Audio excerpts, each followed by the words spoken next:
tonight on Dr. Phil Primetime. Do you believe that political violence can be necessary for solving some societal problems? Yeah, absolutely. Luigi Mangione allegedly walked up behind somebody and cowardly shot them in the back of the head. It's the safest way to shoot somebody. I consider it understandable self-defense, I'm assuming. He got tired of watching people die. It's cold-blooded murder, and for you to validate that, to me, is a reckless, psychopathic thing to do.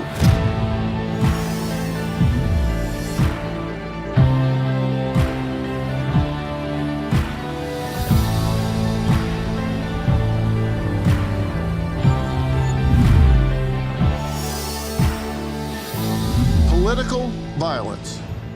Two words nearly half of Americans believe is a major problem in our country. And you know what? They seem to be right. Breaking news, former President Donald Trump is safe, and a 20-year-old shooter is dead after a shocking assassination attempt. This is what a city on edge ahead of Election Day looks like. This is one of several businesses here in downtown Washington that are boarded up. They are preparing not just for protests, but even for the potential for political violence and rioting, like what we saw after the 2020 election. Trump is president, Christ is king. This morning, the FBI is investigating after several Tesla vehicles were shot at and set on fire in Las Vegas.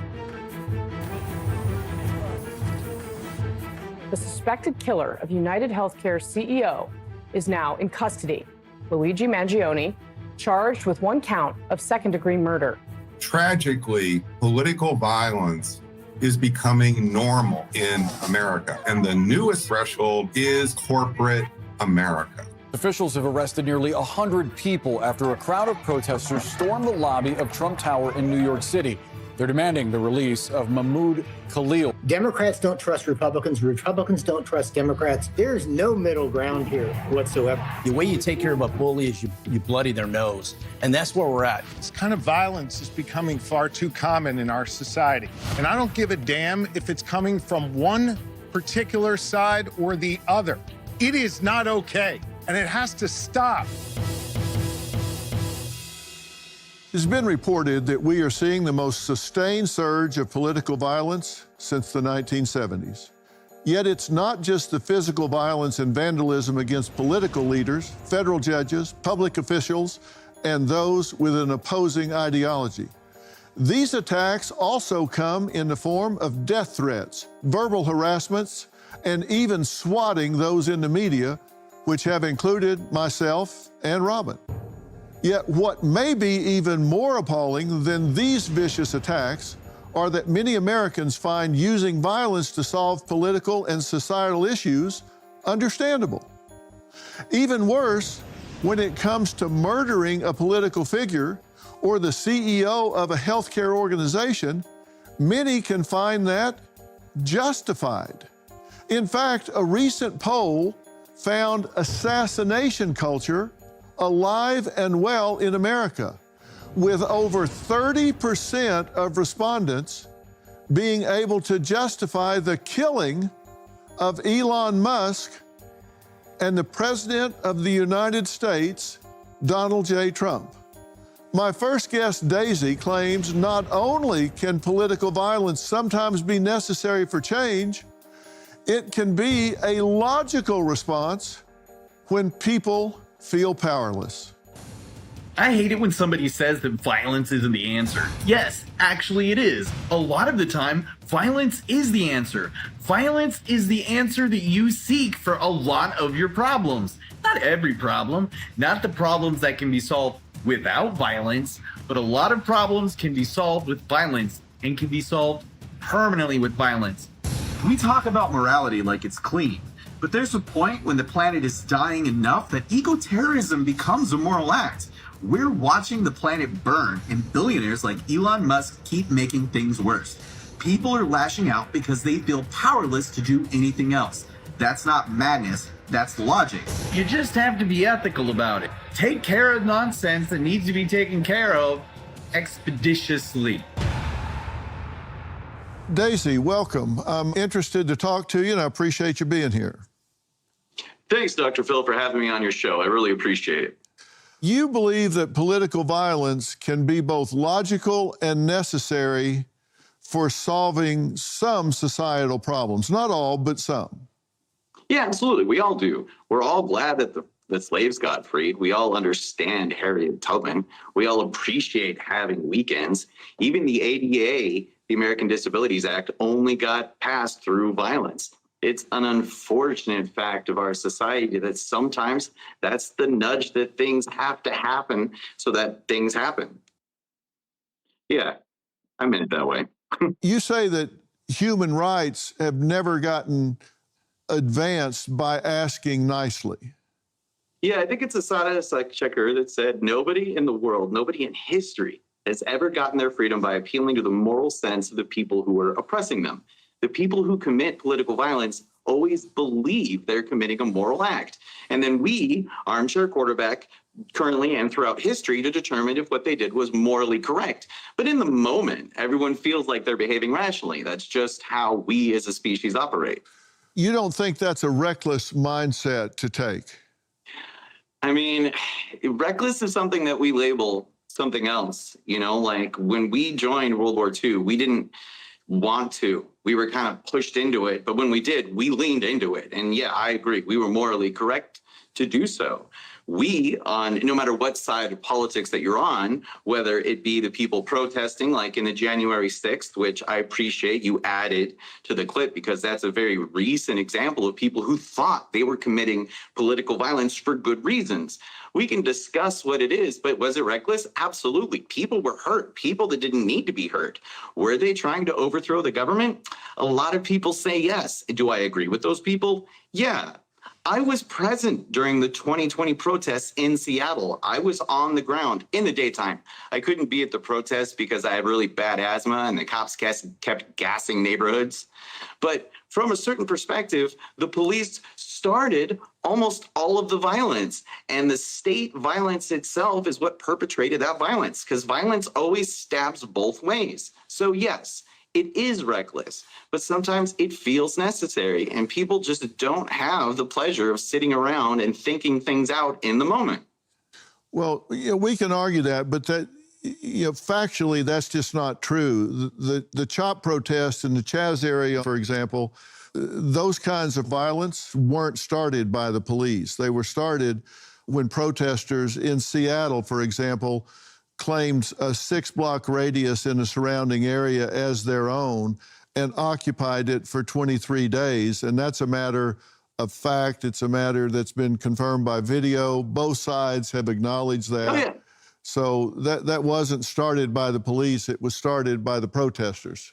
Well, as someone who was actually on the ground, and I do actually agree with a lot of what you're saying, that factually, there was a lot that was taken over, but that is actually an example of what I'm discussing.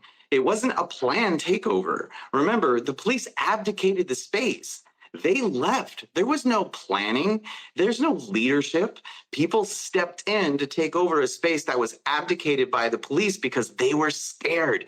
They thought that police station was going to get burned down. And most of that 6 blocks was 1/4 of one park. And when I personally went down there and filmed in that park, in the daytime, it was families hanging out, using the park for park reasons. And then at night, they would show up for like vigils. These things universally started peacefully, and then, because the space wasn't policed, attracted people who wanted to commit violence. We can't group everyone that was there into agreeing with the people who committed violence. A lot of the people were just trying to effect change. These people believed they were doing the right thing. Let's get specific. You say that you are, quote, a huge fan of Luigi Mangione. Actually, I am. I'll remind you, we are going to have to say this just for legal reasons, but alleged. Even though the state is convinced he committed that, we still don't have that as a matter of fact. So if we move forward with the assumption that Luigi Mangione did commit this act of violence, I'm kind of a fan of it because I have permanent debilitating diseases that can die like that. And that people who have things like I do, like type 1 diabetes, die every single day because their medication is withheld for the sake of profit. This in itself is an act of violence. You aren't allegedly a huge fan. You are a huge fan of what he allegedly did. Yeah, actually I am. It's probably one of my strongest political views. All right, well, we'll talk about that. We have to take a break. When it comes to posting on social media, Daisy is not shy about sharing what could be seen as violence inciting posts, and I'll show you what I mean after the break.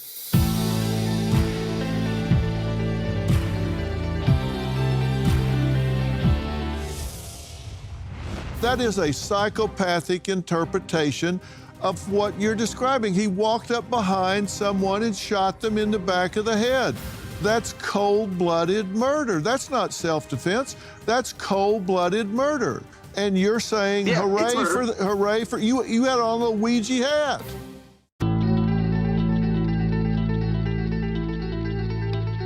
We're back with Daisy, who says that they think that political violence can be logical because it brings about change. And I mentioned that they have put up posts that reflect exactly that sort of thing. February 28th, Daisy posted, "My man Luigi did nothing wrong." Hashtag free Luigi, hashtag Proud Boys. March 31st, Blue Sky. On this Trans Day of Visibility, I want to remind all of the Trump supporters that my pronouns are, quote, loaded weapon, and my gender is, quote, open fire. April 10th, Blue Sky. Stop taking the high road. Give your inner child a Glock and see what happens. Those are your posts. Did I read those right? No, you got it. I mean, I really appreciate you both. You understand. You've got a great media empire. You worked really hard to build that. A lot of times we make really deterministic and solid statements just to get views. And I'm not saying that what we say is, it lacks. I want to say it lacks a middle point of view simply because those point of views get ignored. So, for instance, the picture you show of me with the baseball bat. We're not showing clips from that because when I did that, I said I was patrolling my neighborhood for Proud Boys who hunt people in Portland. These people hunt trans folks. I'm out there as an act of self-defense. And so while we show the video of me with the baseball bat, we lose the context that I'm only there because there's people hunting other people actively on the streets at night. And me making a stand, me being there, shows them that they can't do it with freedom. We all believe in defending our own. You believe in defending yourself. I'm a huge fan of the Second Amendment.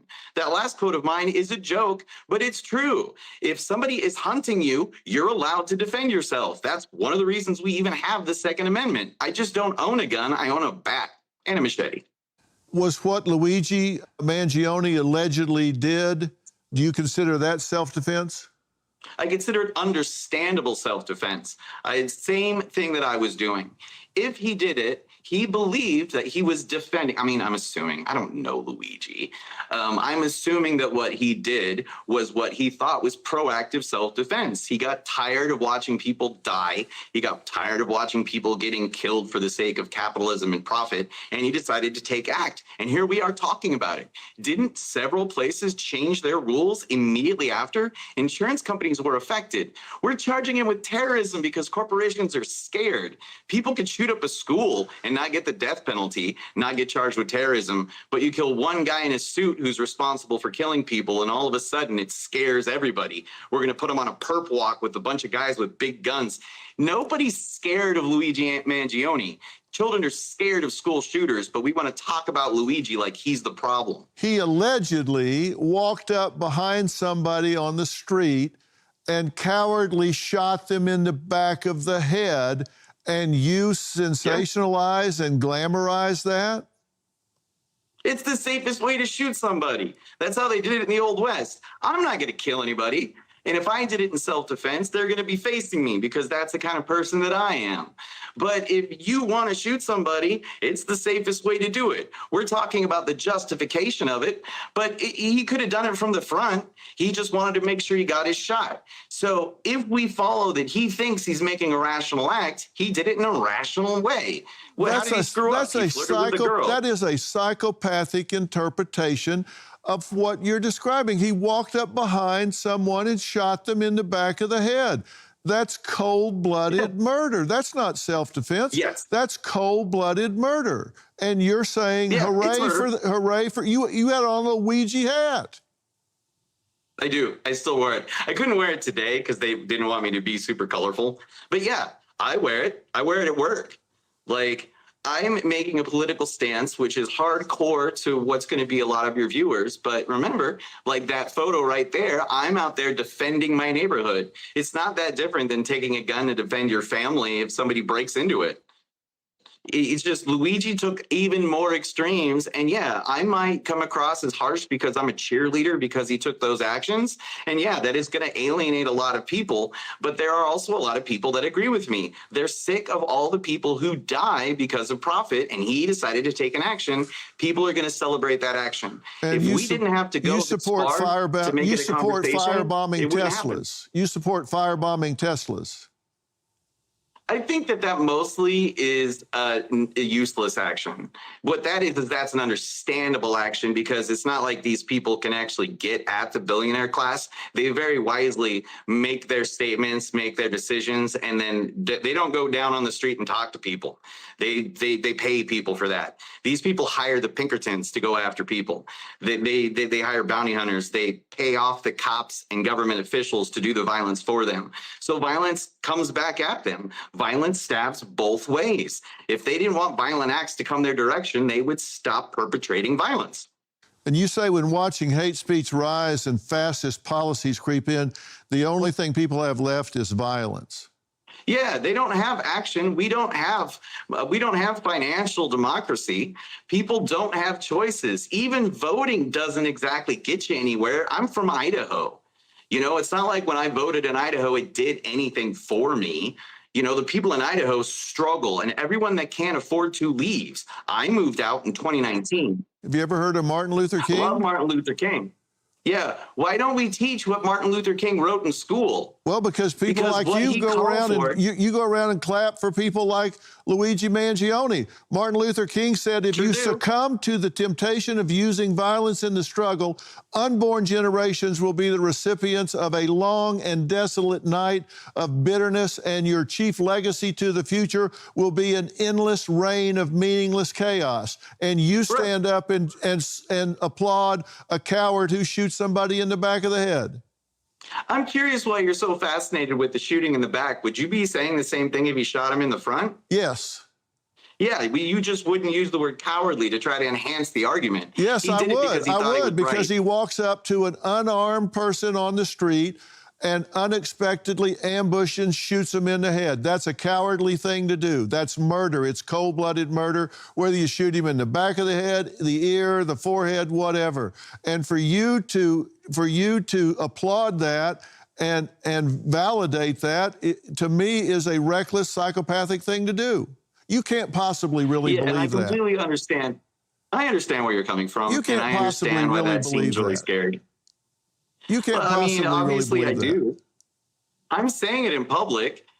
Like, the fact that we disagree and there's this chasm of understanding on why people would make these choices is where this conversation comes from. We all agree in political violence. You just don't like how it's being applied in this situation when people feel helpless. We don't all bad. agree in I political wouldn't pull the violence. trigger. We don't all agree in political violence. So we have to take a break. A college student who claims she was violently attacked on campus due to her political affiliation. She says political violence is disgusting and a form of evil. We're going to add her to the conversation after the break. Stay with us.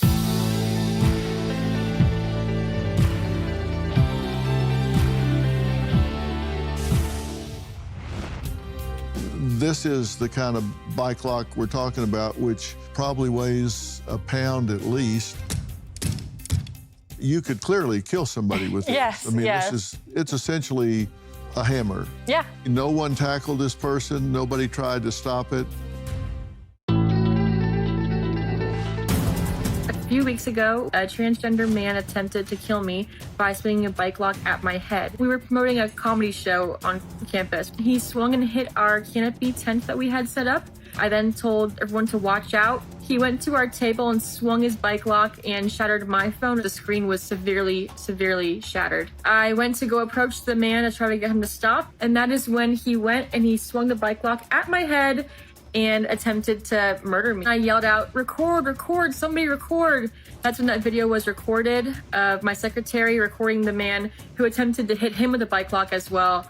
Oh, that's full assault. Go, go! Back up! It's funny how they call us evil, but they're the ones that want to kill us, right? The tolerant left, they claim to be so tolerant. Why do they resort to violence? Why do they resort to wanting to kill someone with a metal object? It's disgusting. Back up! Well, that was Paige, who claims the alleged assault she endured at the hands of another student on her college campus was politically motivated. Why?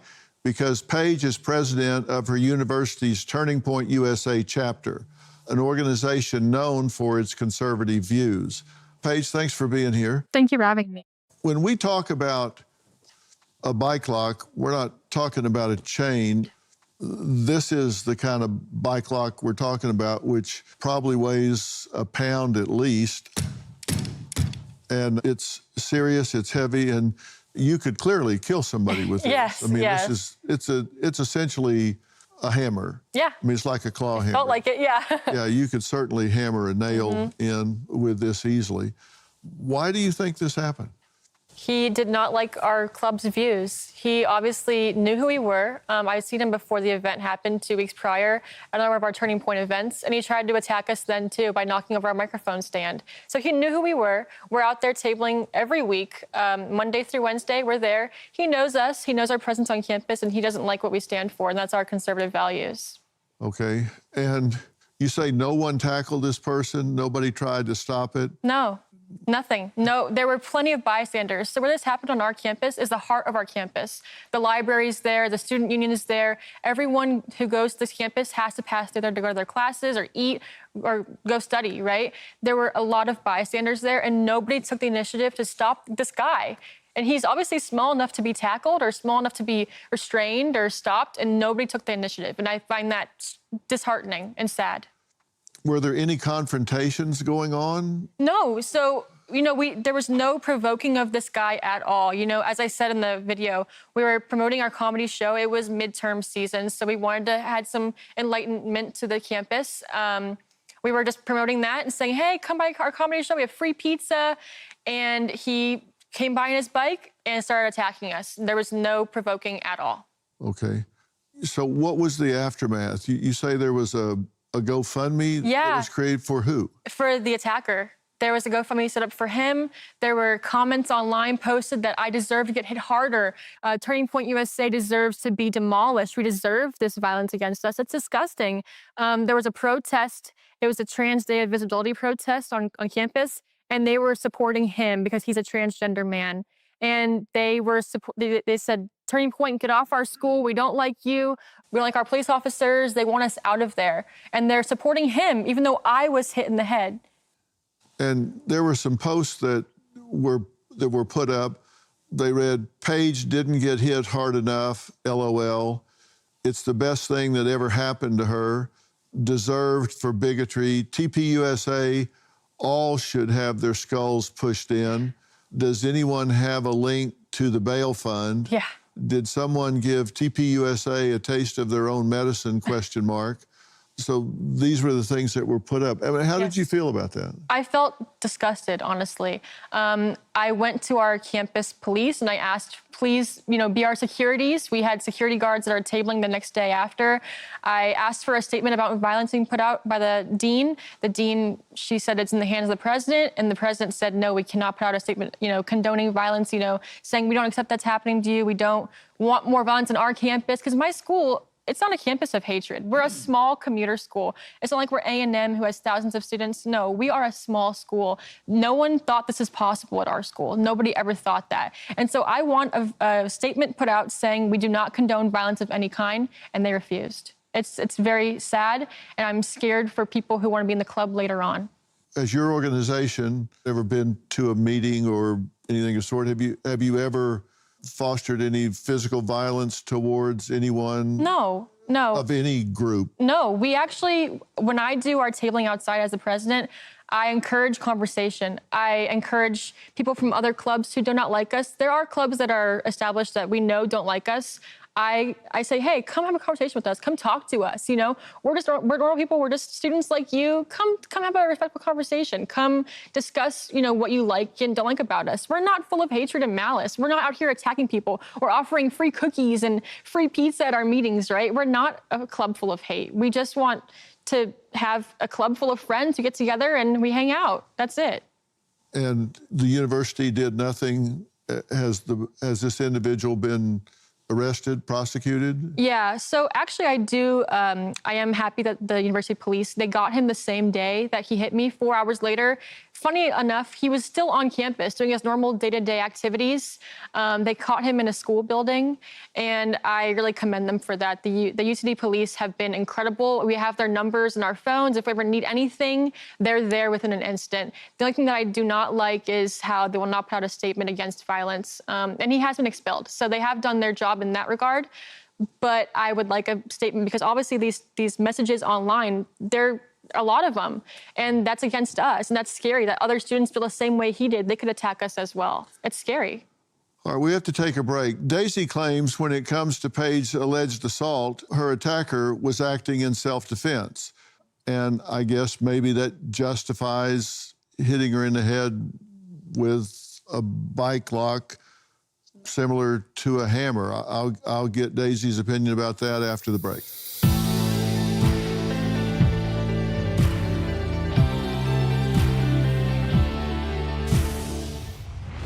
Well, when he goes to jail, he's a man. He's a man.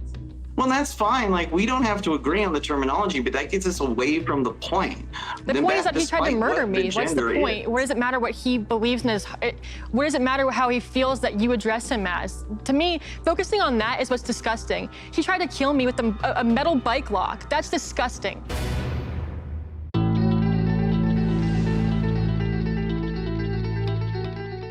Tonight, we're discussing the rise in violence against political figures and those with opposing societal views. Now, while many Americans are not crossing the line to commit these violent acts themselves, a large portion of the country does support those who do. Daisy, say hello to Paige. Paige, say hello to Daisy. Hey, Paige. Hi. I hope you're doing well today. I am. I'm very blessed to be here.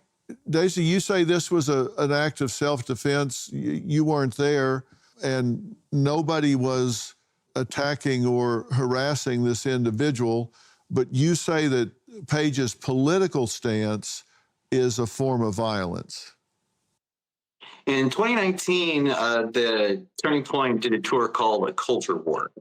This was a war. They declared, the right does this, they declare war and then get shocked when somebody acts like they're in a war. You know, and this is just messaging for Paige. This isn't a condemnation just because this probably isn't something that you're highly educated in. But a transgender man would have been born feminine and then transitioned into a male. So you can call whatever pronouns you want. I'm a Gen Xer. You can't hurt me with it. But a transgender man would be somebody who was born female. So she's a transgender woman. And that's just so that when you talk about it in the future, people will definitely have a clear understanding of your stance. Because when you do transgender man, people are going to just assume that you mean the opposite of what you're trying to mean. So while I actually believe that Paige and Turning Point USA should be on campus, I believe they should be able to have their club and their friends and have a discussion. Do I agree with them? No. But that doesn't mean that I'm going to do it. I don't condone it. I just understand. Like, listen to how we talk about her right now. Right now here in a very public format, we are actively making sure that we're calling her a man. We're making sure we've said the word he and him a lot, right? And how would that make somebody feel? You know, like, I want to have empathy for both sides of this. She's under attack from, like, there's hundreds of thousands of viewers on this channel. This is going to be seen for a very long time. She's going to be in an environment where she feels like she's attacked. Well, when he goes to jail, he's a man. He's a man. Well, that's fine. Like, we don't have to agree on the terminology, but that gets us away from the point. The point is that he tried to murder me. What's the point? What does it matter what he believes in his... What does it matter how he feels that you address him as? To me, focusing on that is what's disgusting. He tried to kill me with a metal bike lock. That's disgusting. Yeah. Yeah, it is. When we focus on the action, we remove ourselves from the understanding and from any potential solution. If we just focus on soldiers firing at each other, and this time you're the victim. Like, I don't want you to get attacked. Like, what have you done to anybody? And nothing. whether your point of view is right, like whether your point of view is harming someone else, it's something that you don't believe. So, like, from your point of view, you're definitely a victim, and I think you're a victim of violence. I don't think we should be attacking students for having opinions, but I do understand that she thinks that she's under attack from the media, from the culture, from the laws we're putting in place that attack her personally. But my question to you is, do you think that gives her a right to take lethal action against someone that's sitting behind a table and not addressing anyone in particular at all? Do you think that gives her a right to pick up a weapon and attack somebody sitting behind a table and hit them in the head that can destroy their life? I'm just asking your personal opinion because you've said that... No, you're not allowed to do that. Okay. Yeah, like, Paige isn't hurting anyone on that level. So, yeah, like, you don't take a bike block and attack a student. What does that change? I mean, even what's it matter the from like CEO. from punching someone in the head or from scratching someone? I mean, I think any kind of violence, if I was to scratch someone because I'm angry at them, that's messed up too, right? You know, you can go from this extreme to punching and hitting to hitting a bike lock or even a gun. I mean, it could have been worse. It could have been a gun on campus, right? So there's no, you can't agree with hitting someone or scratching someone or you know, killing them with a bike lock, right? I think any kind of violence against someone because of my opinion, which first of all, he doesn't even know how I feel. What if I was, you know, feeling, what if I liked transgender people? What if I liked his, you know, whoever he wants to be? What if I liked them? And he doesn't know my opinion. He never spoke to me in his life before. He has no idea who I am. He just knows the club I'm in. And that's disgusting. Right. Yeah, I totally understand that. Like I said, I don't think anyone should target you. I don't think that's beneficial. I don't think it helps. You can't take violence back if it changes somebody's life. And his life has changed. And that's the, you know, that's the problem when... This impacts everyone. Yeah, it absolutely does. Yeah, that's why I said violence stabs both ways. Paige is a victim. Because Paige was attacked for something. Paige doesn't think that she's doing anything wrong. She does. So I just understand where people are coming from. If I were there, if I was her friend, if I knew that she had intended to do this, I would have counseled her against it. I would have said the same thing I'm saying to you. What's your goal here? You're just going to hurt somebody. I don't think he thought before he did it. That's the thing. I think he has so much evil in his brain. And that's the thing. That he just attacked without even knowing, without even trying to have a conversation. If he had walked up to us and said, hey, can I please talk to you about how I feel? I'd say, yes, please come talk to us. Please have a conversation with us. I encourage that with anyone. I don't care if you're this, that, or the other. You can be he, him, she, they. I don't care. You could be a furry. Come talk to us. Like, I always encourage open conversation. Oh, we like furries. Furries are great. They're harmless. Besides, most furries are in IT, and we need our tech to work. All right, next, a 70-year-old woman who claims she was physically attacked by a male teenager while at a peaceful nationwide march for women. She says the attack has truly altered her life, and we're going to add her to the conversation after the break.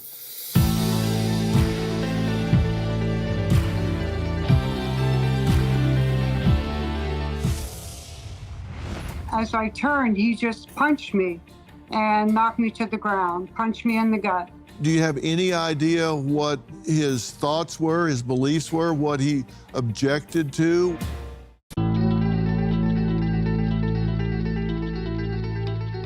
My next guest, Kathy, says that her life changed forever when she became a victim of political violence while at a peaceful demonstration last year. At 70 years old, Kathy says a 17-year-old boy, accompanied by a small group of protesters, approached her and then punched her in the stomach. Kathy says the physical attack was so traumatic and frightening, it has kept her from participating in any type of activism, something that she truly loves. Kathy, thank you for being here. Thank you for having me. I'm glad to do it. And you say you're too afraid to attend rallies or engage in politics anymore because of this attack. A punch to the gut. I hate to hear that. What happened? I was standing there. We were in line, with our signs, and this group of young men were running through the crowd. And as I turned, he just punched me and knocked me to the ground, punched me in the gut. And if it weren't for the two women that caught me, my head would have hit the ground. And So then he started to run, and the women were yelling and that he had done this, and the officer got him, and he was arrested. And this was a rally in November of 24, and it was a nationwide women's march in support of Kamala Harris. Correct. And there was a group of 6 of you, and you had flags and signs. And this 17-year-old, do you have any idea what his thoughts were, his beliefs were, what he objected to? Did he have a clue what he was doing? He objected to us being out there. Why? He objected to us being out there. He's from the other side. He had his flag, and he wanted the street. Now, we asked the officer who we had paid to have an officer to protect us, because this is what has been happening with trucks pulling up and smoking us out and different things happening. So we just thought to have an officer there was the best for us. And when we told the officer about him, the kids running around, and I'll say kids because they're high school kids, and they didn't separate him. He didn't do anything. He just left him run through the crowd, and he was running. From what I don't know, but I was standing there with about 6 other women, and it was good that he hit me instead of the 90-year-old. I'll say. But he said he didn't mean to hit me. And he's got a court date coming up, and you're not confident that much will happen? No, so far nothing has happened. And I don't know, being, a juvenile, that anything will happen.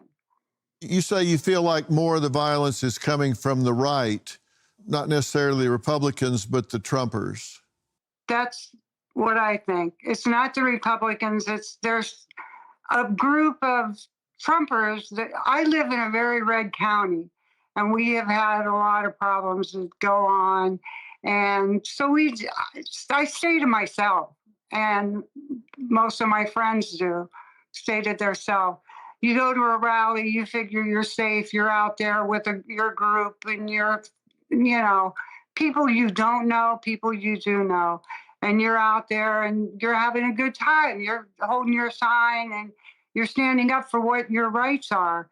And then to have somebody come in and just punch you and knock you off your feet is terrible. It's disgusting.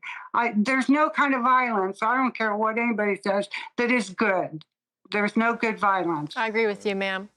Kathy says the emotional trauma she endured from her attack has silenced her voice indefinitely, and that's exactly what the perpetrators of political violence want. We'll talk about that and what the future holds for Kathy after the break.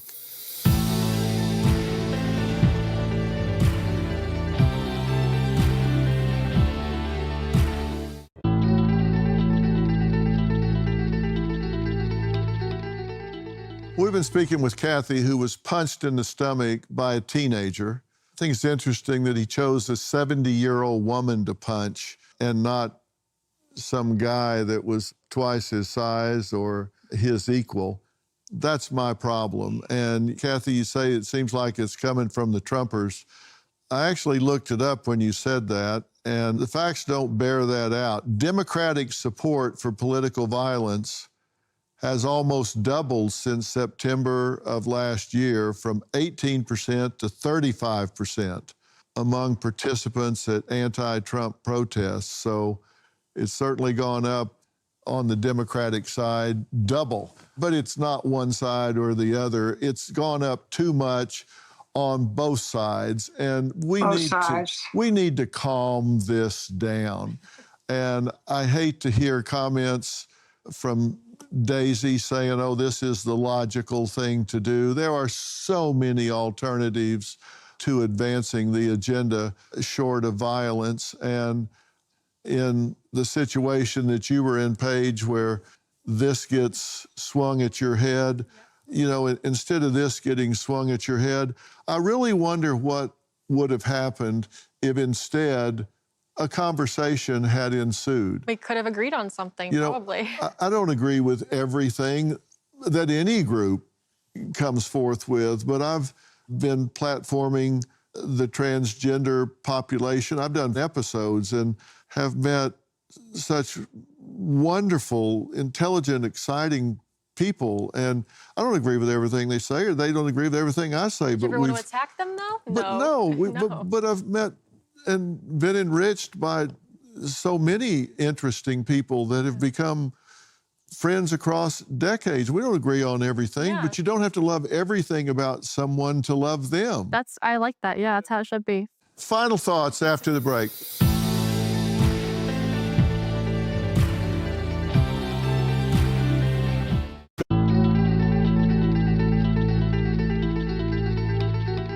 Well, I'm back with Daisy, Paige, and Kathy.